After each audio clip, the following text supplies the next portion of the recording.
একটা গ্রামের ধারে ছিল এক গরিব চাষি নামের রাহিম। নিজের বলার মতো ছিল না কিছুই, শুধু একটি ভাঙাচোরা কুঁড়েঘর আর এক টুকরো ছোট জমি। কিন্তু তার ছিল পরিশ্রম আর সৎ মন। প্রতিদিন ভোরে উঠেই রাহিম মাঠে যেত। গরম হোক, বৃষ্টি হোক, সে কখনো কাজ বাদ দিত না।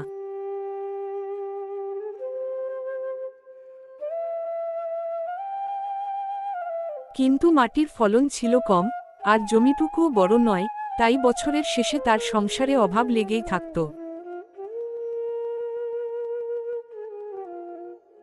একদিন রাহিম মাঠে কাজ করতে করতে দেখতে পেল, জমির এক কোণায় মাটির নিচে কিছু একটা চকচক করছে।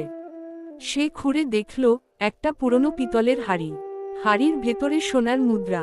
রাহিম অবাক হয়ে গেল। আমি চাই না অন্যের জিনিস নিয়ে বড়লোক হতে।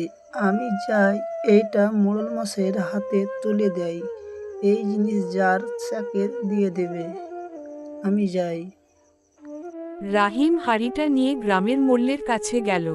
সে ভাবল, এটা তো আমার নয়, যার হারিয়েছে তারই ফেরত দেওয়া উচিত।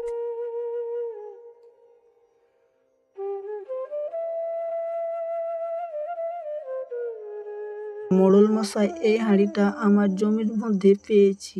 এই হাঁড়িটা যার হারিয়েছে তাকে আপনি ফেরত দিয়ে দিন। ঠিক আছে রাহিম মিয়া, আমি গ্রামে খবর ছড়িয়ে দিচ্ছি।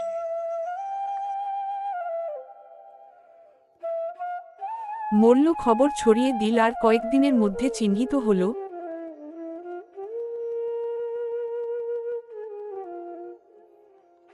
এটা ছিল এক বয়স্ক বিধবার পূর্বপুরুষের গচ্ছিত ধন, যা বহু বছর আগে হারিয়ে যায়। বিধবা কাঁদতে কাঁদতে রাহিমকে জড়িয়ে ধরে বলল, বাবা। বাবা, তুমি এত সৎ, এই হাঁড়ি তোমারই হওয়া উচিত ছিল। রাহিম বলল, আমি গরিব হতে পারি, আমি গরিব হতে পারি, তবে চাই না অন্য জিনিস নিয়ে আমি বড়লোক হতে চাই না।